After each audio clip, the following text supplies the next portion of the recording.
Welcome back to the Sun and Moon Sober Living podcast, where we explore addiction recovery, mental health, and how to live a life of freedom, fulfillment, and joy while staying sober. My name is Mary Tilson, your host, and I'm a certified recovery coach and yoga and meditation teacher. My guest on the podcast today is Valerie Vimalasara Mason-John. Vimalasara is a poet, public speaker, the award-winning author and editor of 10 books, and co-founder of 8-Step Recovery, which is a recovery program that uses the Buddhist teachings to overcome addiction. They are also a senior teacher in the Triratna Buddhist community and one of the leading African descent voices in the field of mindfulness for addiction.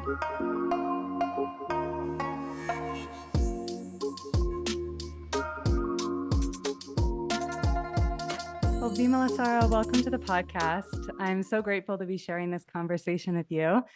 As I've shared with you, I've been following your work around 8-Step Recovery for some time and really enjoyed being able to watch you speak at the She Recovers conference. So thank you so much for being here.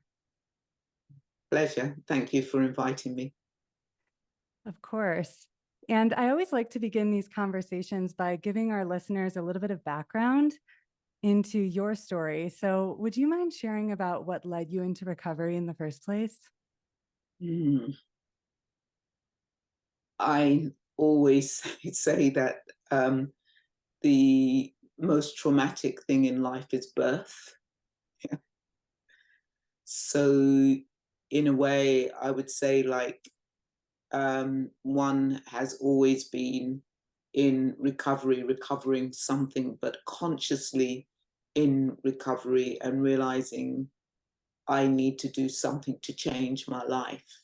And I remember getting to that point, and actually I've just had a image flash by. I can remember I'd been working as an international correspondent covering Aboriginal deaths in custody and Aboriginal land rights out in Australia. I was 25. I came back to England when I was 27. And I can remember having this dream, and I was in this cell and this washed out floor, and I was dying. And then I saw a daddy long leg, one of those spiders with long legs, and that was life. And it was like, okay, I needed to choose life. And whether I was literally or metaphorically, I was, because I had a chronic disordered eating. And to give myself respite, I took substances, and I was very aware of the impact it was having on my brain, more so than the disordered eating. I mean, that was having an impact on the body, but just really aware of that my brain was changing. I was really aware of that. Actually, in certain contexts as young, I was seen as a genius. And it was like, I just knew, I couldn't just tell you what it was that was changing in the brain, but I knew it was changing and I wanted that brain back. And I thought, maybe I should learn a new language, because I knew, that learning a new language, that's in the Broca's area, that could stimulate the brain. I started doing headstands. I talk about this a bit in my book, Detox Your Heart Meditations for Emotional Trauma. And I fell into meditation. Yeah. And it was, in a way, it was quite interesting, because I was in a community of people who meditated. And I always used to ask my friend about their partner, what do they do? And I had connected with meditation earlier in my life, which is another story. So it was then through the meditation. So it wasn't doing the headstands or learning a new language. It was a meditation. And actually, I was going to go and live in Spain. And I realized I'd come across something and that I shouldn't leave it. And I needed to explore that. And so really that the meditation was my therapy. Definitely, it definitely was my therapy, very much to begin with. yeah. So I think that might answer your question. Yeah, absolutely.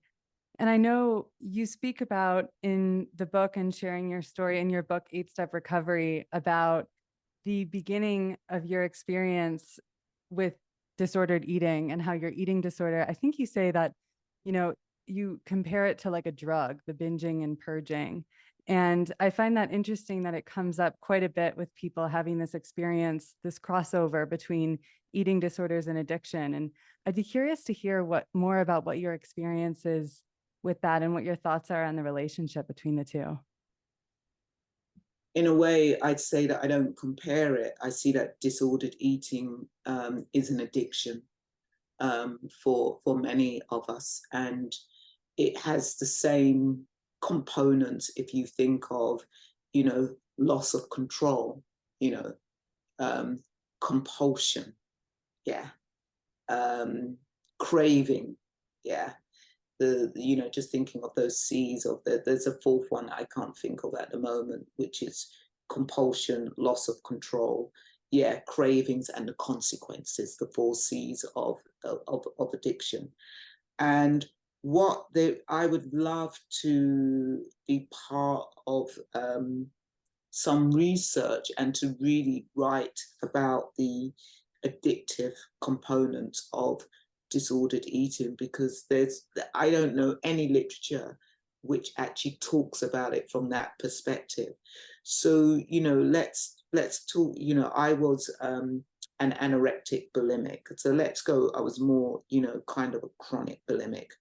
So basically I could not walk past a bakery without not going in and buying. Okay. That's like somebody not being able to walk past a bottle shop or an off license and going in and buying alcohol. One could not.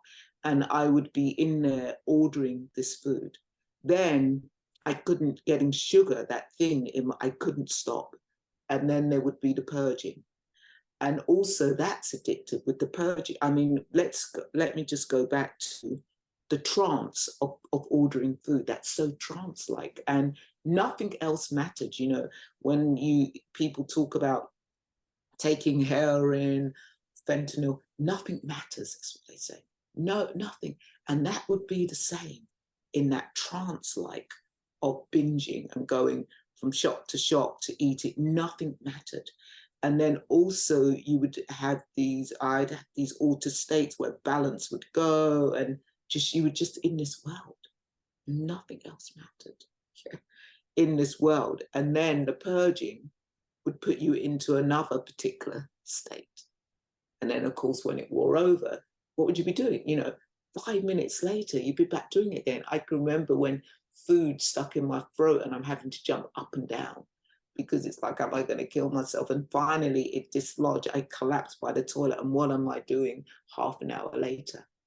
Back out buying food to binge and eat. So, how can you not say that this is an addiction? I mean, people can tell that same story with, whether it's a substance or a process, of course, it falls into the category of process addiction.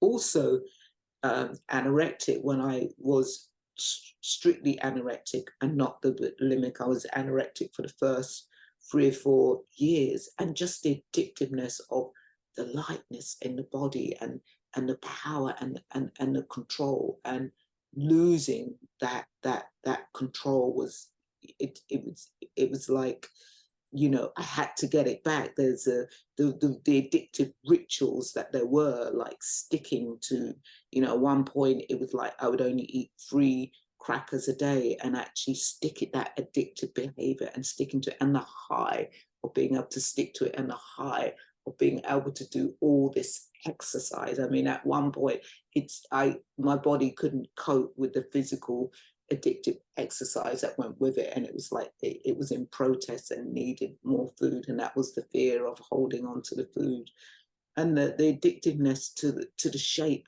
of the body. Was never right. It was never, I mean, that dysmorphia, one couldn't even see the body. It was like that thing the addictiveness of it, wanting it to be something that you can never see. There was never ever a satisfaction. But definitely with the rituals, with the anorexia, the rituals, the feeling of not eating food, and the power of that. So, you know, for me, I'd speak for myself and my own experience. Disordered eating is an addiction. We lose reality. We lose all sense of reality. Yeah. Right.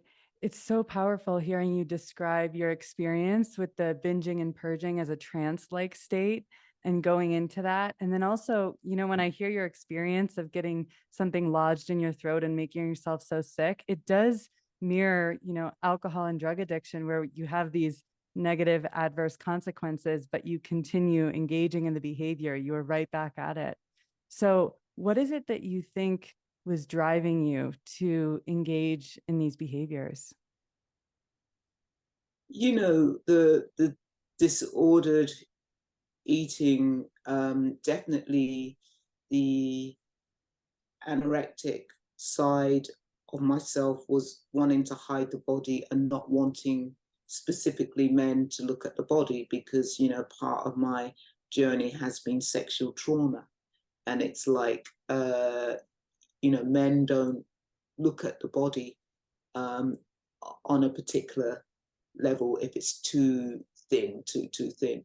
Just as the way that there are many women who have obesity, have got the beat from the compulsive eating, is another way of hiding from men, because men don't look at big women or obese women in the same way. It's one of the reasons why it can be so challenging to get well. If you have if you're whatever end of the spectrum you are, when you start getting well and the body changes on a particular level, you get that attraction that perhaps you don't want, you know. So that is that shield. And just really want to say culturally, and this is in the Western culture, because in certain cultures, being big is celebrated. Yeah. You know, definitely in certain cultures, being really thin and skeletal is not celebrated. So ask me that question again, because I think I went slightly off tangent. Ask me that question again. Oh no, that was exactly what I was speaking to. It was what do you think that was driving those behaviors of? Oh yeah, yeah. So thank you. So definitely driving those behaviors is partly that for some of us, we want to disappear or hide, you know, knowing that men don't like, you know, this is generalizing, like, or even any gender, seeing people eating on the streets, etc. And then for me, definitely through the purging, through the bulimia, that trance, and I want to say actually starving yourself can be very trance-like as well. So on both those spectrums, but definitely for me, the bulimia was purging the filth out of me. I was that young person being assaulted or being told to do particular stuff. And so it was definitely purging the filth out of me. I mean, you know, to be really explicit, is that, you know, one of the things that I was made to do as a child was to suck penises.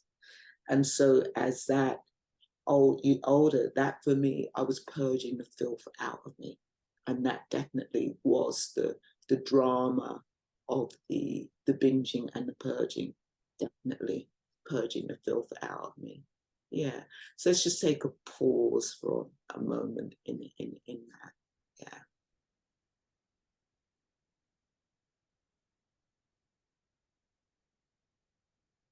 Yeah.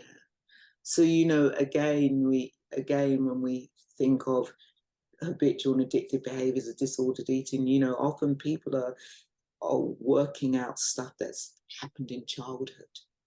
And in a way, it's almost like, in a way, sometimes you often hear people say that the the addictive saved them, you know, in a way. I was able, you know, for me on that level, was able to purify myself on a particular level.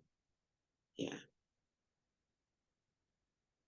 Thank you for sharing that. And it really speaks to the importance of addressing the underlying trauma, you know, that sits beneath disordered eating and addiction. And how did that look for you when it came to, you know, if this was clearly a coping mechanism at one point to deal with the trauma, how did you start to work through some of that when the eating disorder was no longer there? Yeah, I remember clearly getting to a point of thinking, I don't need this anymore. I remember really clearly, I don't need this anymore, but I didn't know how to stop. That was the thing, I didn't know how to stop. And so that was a journey in itself. And, you know, definitely the meditation, but the mindfulness, that it wasn't enough. And, you know, doing therapy, and actually I would say for me, and definitely working in this field, what was really important to that recovery was having somebody who could hold the foods. I had a dietitian, and then I had a therapist, and the two worked together. So, you know, often if I have people, clients coming to me through, it might not be food, it could be alcohol, whatever, I'm kind of saying, I need you to be in a program. It doesn't have to be the 12-step program, but some program where somebody is actually holding the alcohol, or holding the porn, or holding the whatever the substance is, while I can do the work. Because the reality is that when one goes into therapy and you begin to explore some of that trauma, then what happens is the addictive behaviors are going to flare up, because it's the addictive behaviors that have been pushing away some of the stuff that we don't want to turn towards. And so you need somebody to hold that, which is why I reframed mindfulness-based relapse prevention, right, and created a course with Dr. Pamela Bantu Groves called mindfulness-based addiction recovery. Because when people go into recovery and begin to do that work, it's often inevitable that the addictive behaviors are going to get worse for a while, because that's what you've been using to soothe the stuff. Yeah. And so what's going to take the place of soothing? You're saying to somebody, you know what, you know, okay, you've got this trauma, but we're wanting you to stop doing all the things that have been soothing you. Yeah. Yeah. So, which again, as you know, which is why meditation and mindfulness, what I want to say to people listening, thinking, oh, meditation and mindfulness is the antidote. What I want to say is what meditation and mindfulness does is helps to begin to regulate the central nervous system. Yeah, helps to regulate the sympathetic nerve. You know, if we think of the vagus theory or whatever, what's going to begin to regulate? Yeah. And this is another reason why people constantly relapse, because they're doing this work, but there's nothing to help regulate that central nervous system, nothing to help open up that window of tolerance, so that you can be in a place where when you are knocked off center, that you don't have to reach out for the substance, because that's going to keep you off center. That when you have a threat come to you, you might feel a wobble on that center, but you can still stay in that center and not reach for these addictive habits, which could be a matter of life and death for many. Absolutely.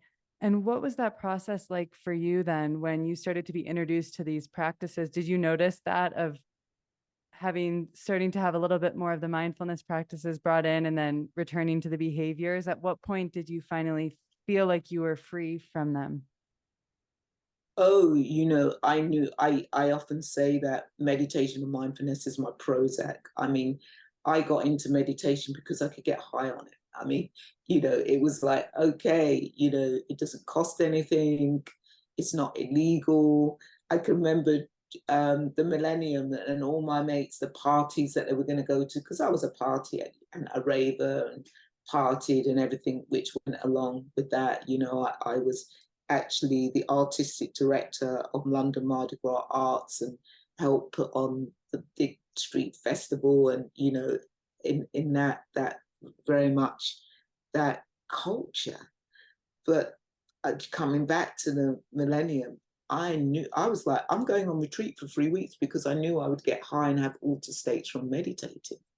You know, I mean, meditation is very different now, but actually meditation does still make me have experience of positivity, feeling good and calm. So what would happen is I would, you know, go on these retreats for a week or 2 weeks and then come back and then kind of come off the retreat, the duvet, it's like the duvet being pulled off you, and be into the food.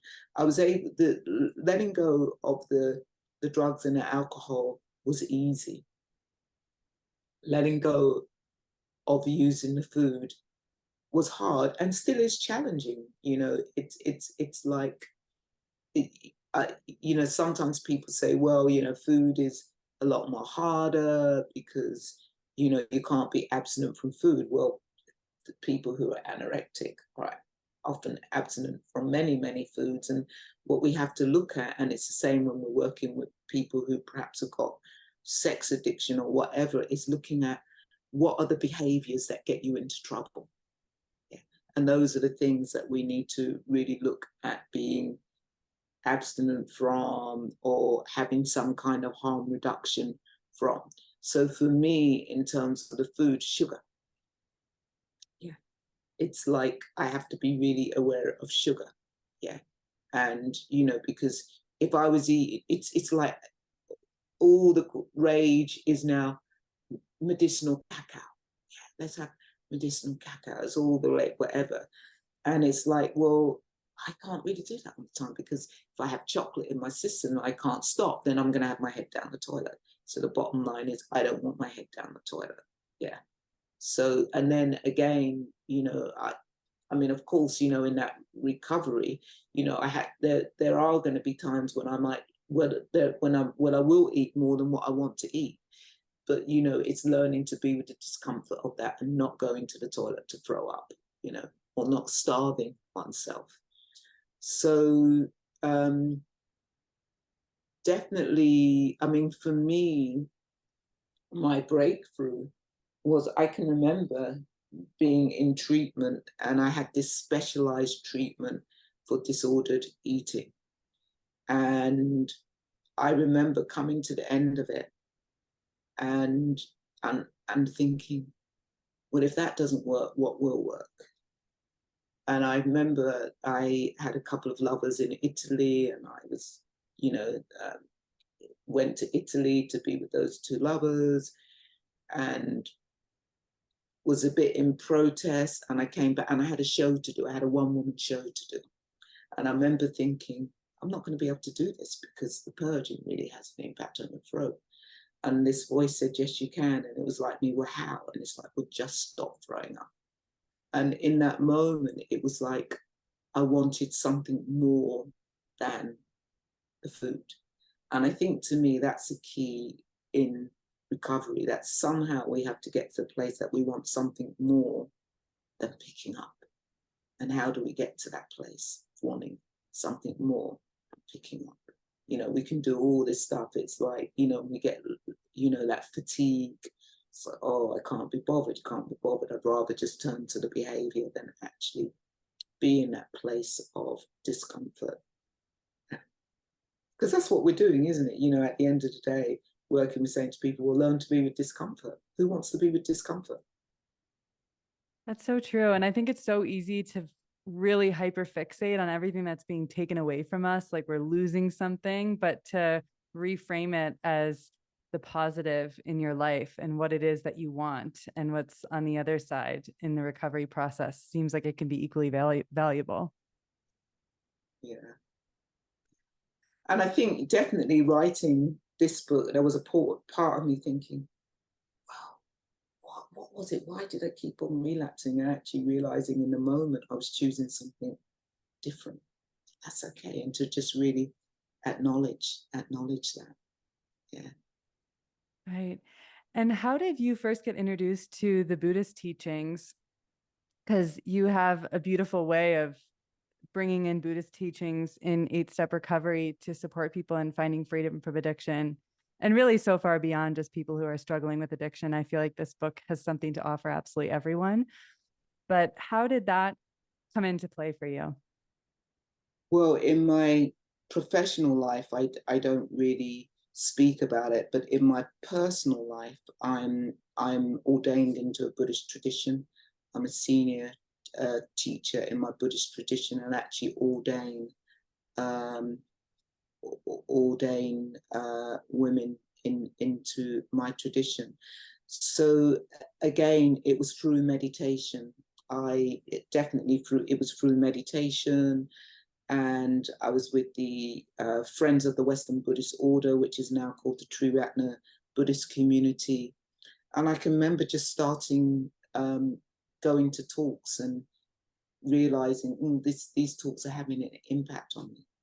So that was it. And then what we call is I went for Refuge. When we go for Refuge, it is about placing the three jewels at the center of our lives, the Buddha, the Dharma, the Sangha. And it does happen to be one of the steps which we talk about, placing positive values at the center of one's life, because actually realizing, at one point, my addictive behaviors was at the center of my life. And if they're at the center of the life, what do we end up doing? We end up acting out. And how can we shift what's causing the addictive behaviors? How can we shift them more to the edge of what we say our mandala, the edge of our lives, and have more positive things at the center of our lives? Yeah. Yeah. I was thinking of that step when you were speaking, because I love that that's part of it, is placing positive values at the center of our lives. Could you speak to what the 8 steps are in 8-step recovery? Sure. Well, what I want to say is definitely for people who perhaps are Buddhist practitioners, that they'll most probably recognize the first 3 steps, because what we do is we kind of use the framework of the Four Noble Truths, which comes from the Buddhist teachings and comes from the most recent Buddha we know from India.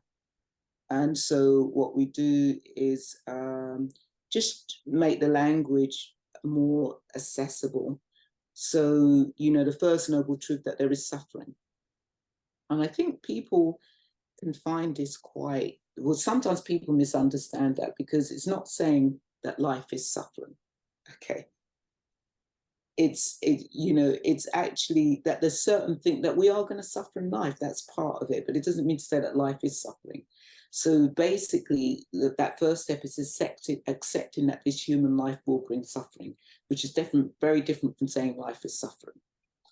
And actually, for me, that teaching was so pivotal for my recovery, because I've said it many times, I actually thought that something was wrong with me because I was suffering.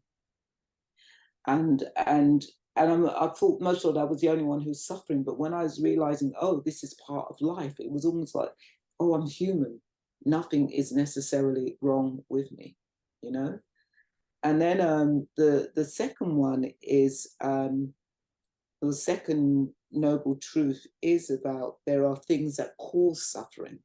So in a way, again, for me, in making it more accessible in that recovery world, because I could really see when I read that second noble truth, the causes of suffering is craving, is clinging. I could really see how I created extra suffering in my life. And that is the second one. It's just seeing how we create extra suffering in our lives. And it's just really important, because actually people don't realize that actually they multiply the suffering, and they don't need to be suffering as much as what they're doing. And then definitely the end of suffering is the third one, which gives hope. Definitely, I think for me, just really that there can be an end of suffering. So that third step is recognizing permanence, shows us that our suffering can end. And I think that's really important if we begin to recognize impermanence. It's like, look at me now. Once upon a time, I was this newborn being.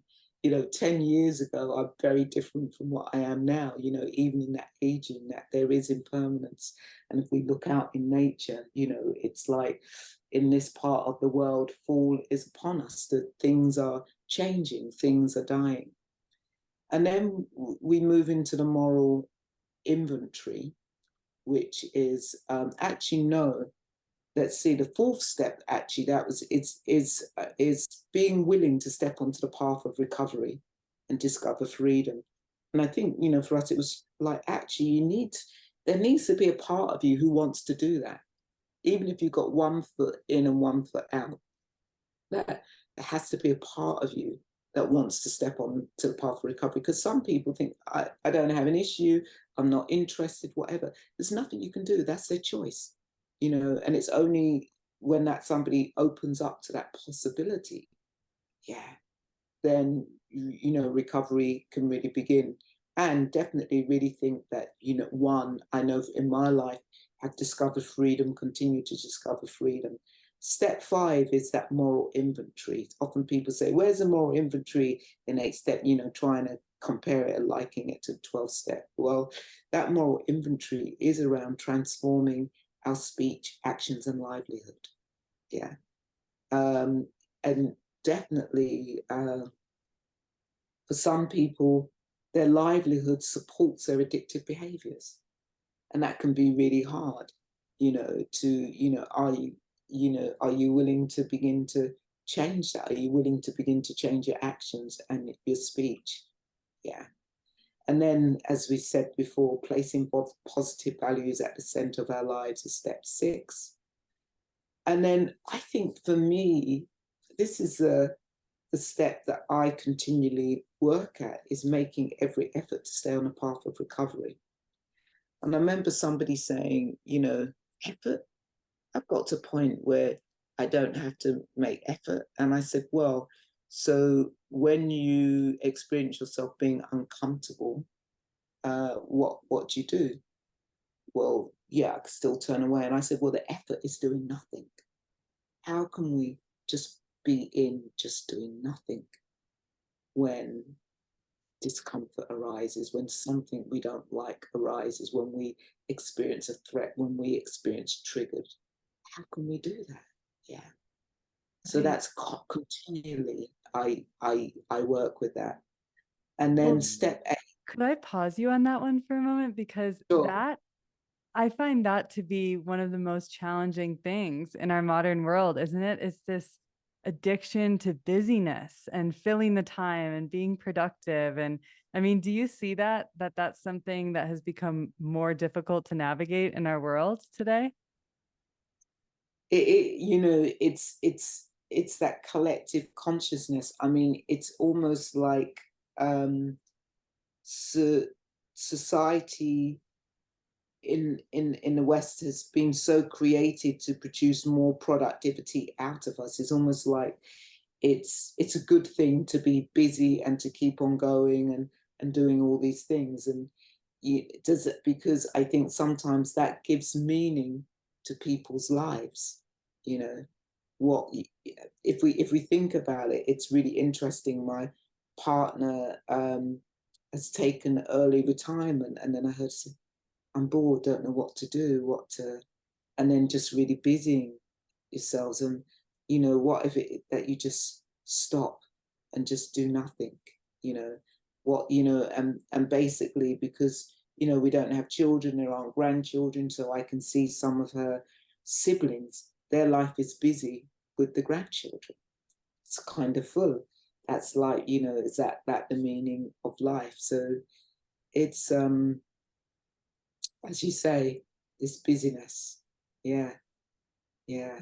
Yeah, there seems to be almost a shame associated with just not doing anything, like as if that's a problem. I know a lot of the people that I speak to in this conversation, it's kind of like the ability to give ourselves permission to rest is a whole process in itself, and a whole unlearning of everything that feels like we've been taught. And then I know some really wealthy people, and in their retirement, what do? They go on cruises. They're on cruises 24/7. Hmm. Cruises, and then that whole busyness of life on cruises. It's yeah, yeah. Yeah, it's an interesting one. It's nice to expand our perspective on addiction to beyond, I think, beyond just drugs and alcohol and eating disorders. I know you speak about the addiction to thinking too, which is another one, because there are these sneaky ones that can create so much suffering that we don't necessarily think of as problematic as they are. I do. Thanks for naming that. I can remember clearly waking up, and that was at the beginning of letting go, because there was not the beginning of the recovery, but the beginning of having some freedom around food. I'm thinking, oh my God, my biggest addiction is my stinking thinking. And just how, like, yeah. And it was shocking. It was just like, oh my God. It was like, oh, do I have to start all over again? Yeah. So just bringing these steps to completion. The eighth step is helping others to share the benefits I have gained.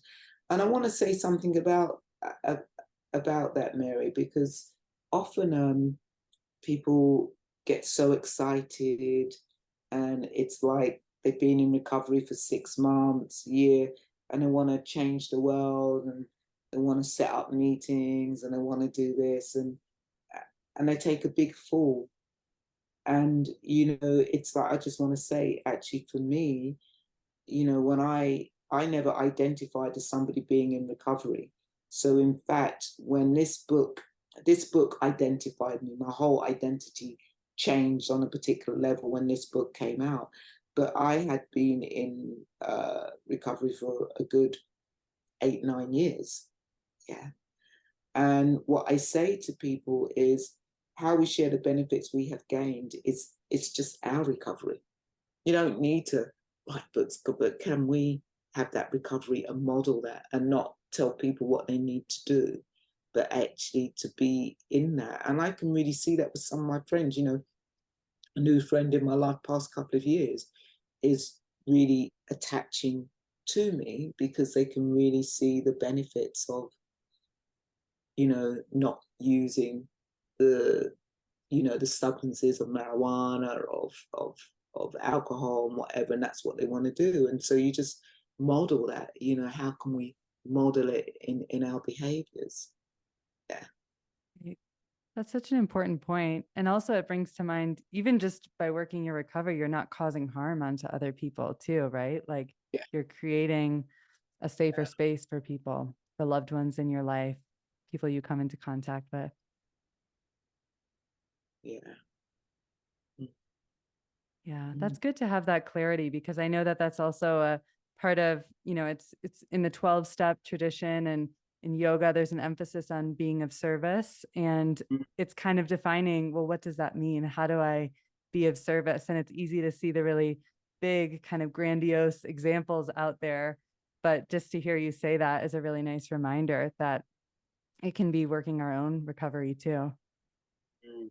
Yeah, we're not separate. It's not like separate enough and whatever. That actually, if we're really modeling that ourselves, then we're interconnected with the rest of the world. Yeah. Thank you. And when it comes to working this program, I know you mentioned the three jewels, um, and the Sangha being part of that, the community. How do you recommend people work an 8-step program? Is it by going to meetings? Is it by working with a mentor? Yeah, great question. Actually, it's been really interesting that I haven't been out there trying to promote this. It's like it's just kind of grown on their own. So there are people who have meetings who have no Buddhist experience at all.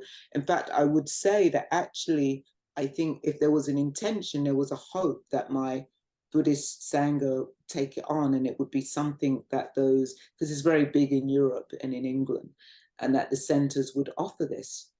But there was such a pushback from people who are in the 12-step community in the Sangha, because the Buddhist community had pushed back on 12 step, blah, blah, blah, didn't understand it, recognition. In fact, I had hate mail about you can't, even from some of my own Sangha members, you can't do this is dangerous, 12 step, blah, blah, blah. Because if you think about it, like 15 years ago, 12 step was the dominance. It's only like in this past 15 years, we've had Buddhist recovery and smart recovery, although it's been around for a long while, it's become a lot more popular, and there's all these different variations of recovery. So, in a way, it was like that didn't happen. And on a particular level, initially, I was quite disappointing. My own Buddhist community isn't going to take this on because it was written by two people from our community, But actually, as I say, there are meetings, and they're for anybody and everybody. There are some people who go to those meetings who might want to know more about Buddhism and might get involved, but that's not the intention. It's really, as we say, I think in the title, 8-Step Recovery, using the Buddhist teachings to overcome addiction. And what I do want to say is that for me, and many people have heard me say this, that as far as I'm concerned, the Buddhist teachings that come from Shakyamuni, come from that teacher in India, is the oldest recovery program that we know of today. It's in that first discourse, it's clearly said that there is addiction to hedonism, which is lowly, coarse, and unprofitable, and there is addiction to self-mortification, which is lowly, coarse, and unprofitable, and we need the middle way. So I want to say that in Burma, in India, in many places in Asia, the monks have been using these teachings to help people with their alcoholism and addictive behaviors. So in a way, it wasn't that we're doing anything new. It was just really, it was implicit in the teachings. I say it's the oldest therapeutic program that we know of today. Just implicit it's implicit in the teachings. Right. And, I've personally found just learning that these teachings go back as far as they do, that's helped me so much with self-compassion to know that for thousands of years, human beings have been trying to work through this. And there's so much, I think, to gain from Buddhist teachings. One of the pieces of symbolism or concepts that I love so much is that of the hungry ghost. And I think that it's such a powerful symbol for craving and addiction. Would you mind speaking to that a little bit and explaining that? Sure. So you're talking about a section, there's a teaching called the Wheel of Life. And on that Wheel of Life, there's the God realm, which I would say that many of us in the West, where war isn't on our doorstep, are in that God realm. We can feel safe, and at some point, that God realm runs out. There is the realm of the Titan realm, where people are just always fighting and warring. And you could see that really in terms of there are many countries in the world who are really struggling and warring. Then we have the animal realm, which I would say that many of us, if we're not in the God realm, we're in the animal realm, which I just say it's a bit like, you eat, fart, shit, sleep, wake up. Is that in that animal realm?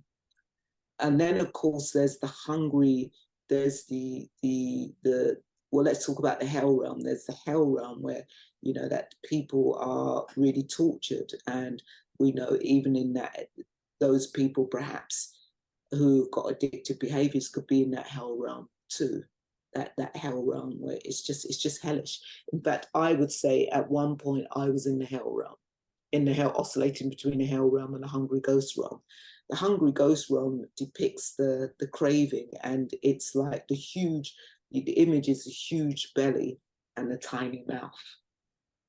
You can never get enough this hungry ghost realm. And then there's what's called the human realm, and it's said that in the human realm, it's a place that we can really make changes. So it's not linear, but we can find ourselves in different states. In a way, those realms can represent mental states.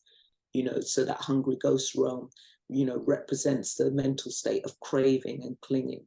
The hell realm represents that mental state of just torturous mind. The Titan state, represents that mental state of hatred. And then the God realm, that bliss, wanting the bliss. And the human realm, it's seen, I know why, the human realm just represents perhaps that place of equanimity and balance. And inside that wheel of life, you've actually got the cock, the snake, and the pig, which represents hatred, greed, and delusion, and they're chasing each other, so going around and around and around. So it's a very powerful teaching, and one could look at addictions in that map, in that format. Yeah, thanks. It's a great teaching. Thanks for bringing that to mind. Yeah, thank you for explaining that.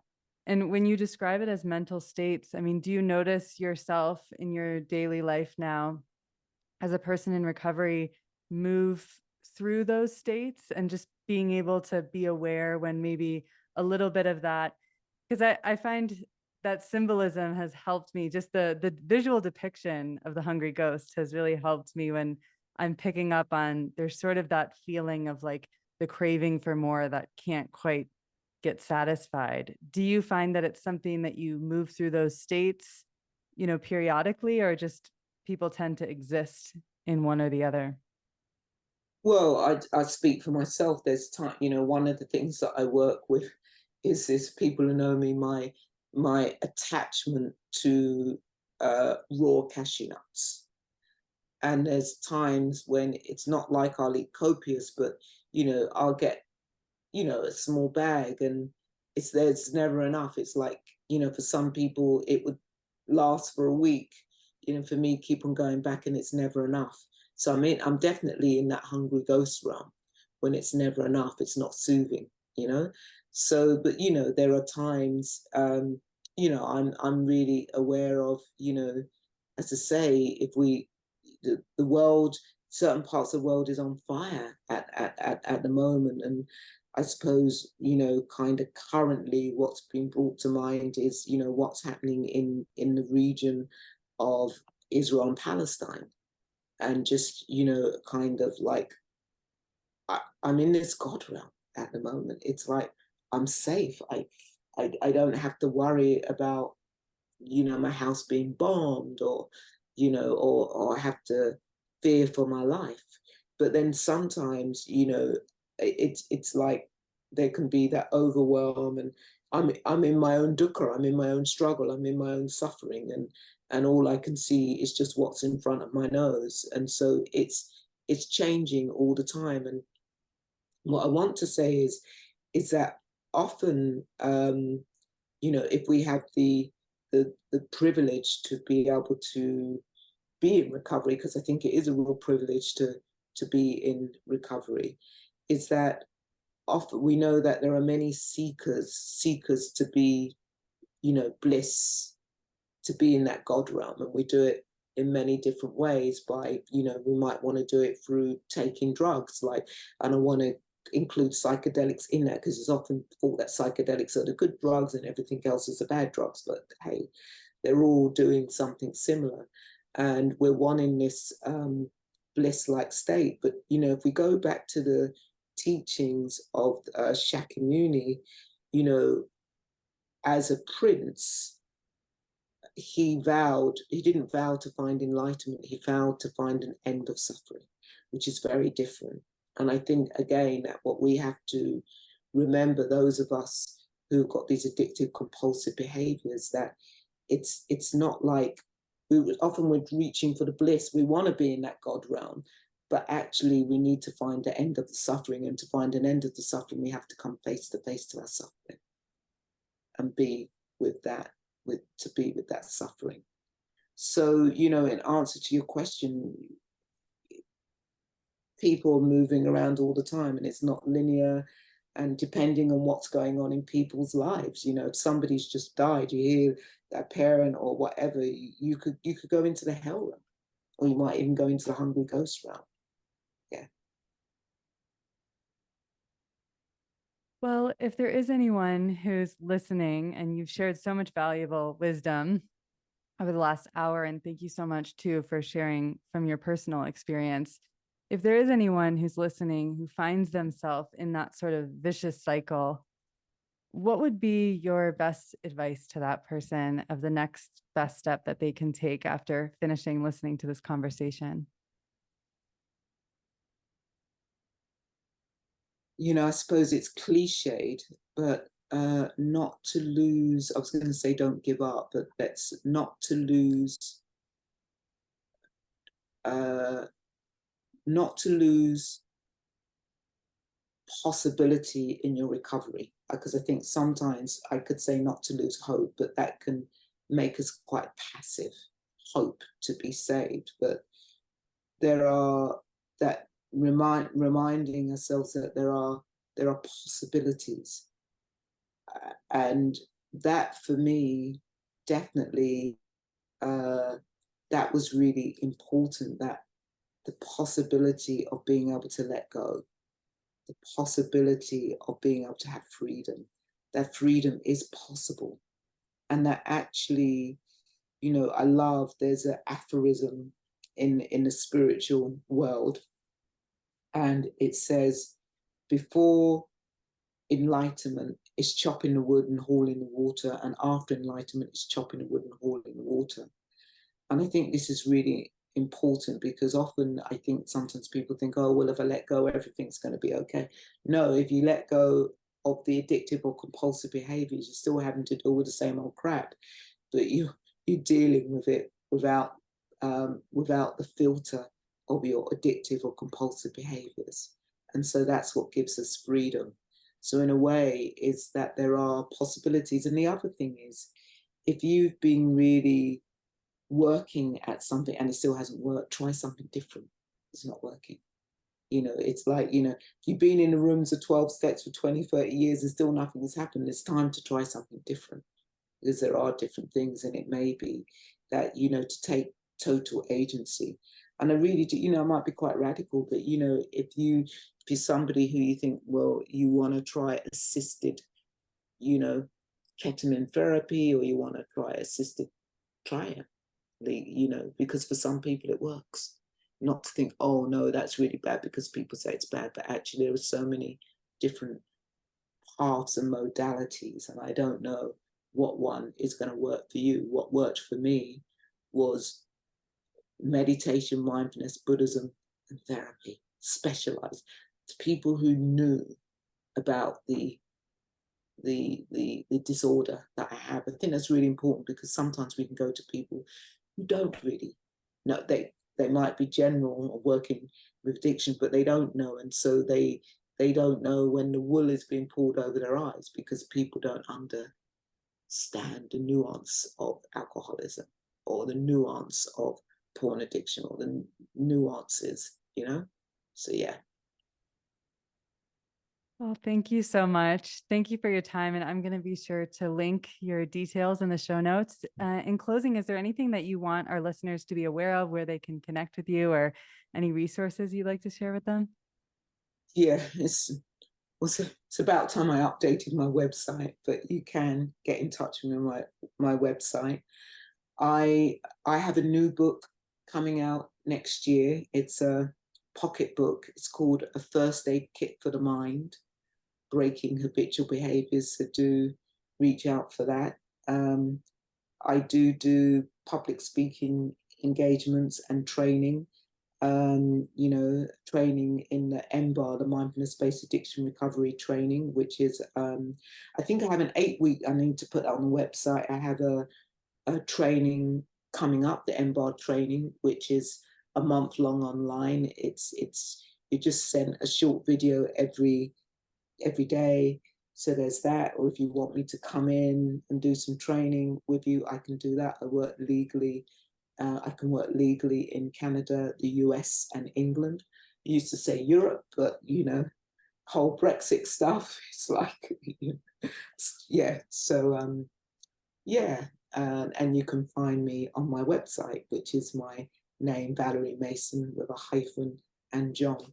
And thank you for having this podcast, because definitely podcasts, hearing people speak about these important things is very important for people's recovery. Yeah, thank you. I was thinking as you were speaking about just how fortunate we are to have so many different paths to try, when you were saying, if something isn't working, try something else. So thank you for opening up so many pathways during this conversation and providing the resources that you do. I really appreciate your time.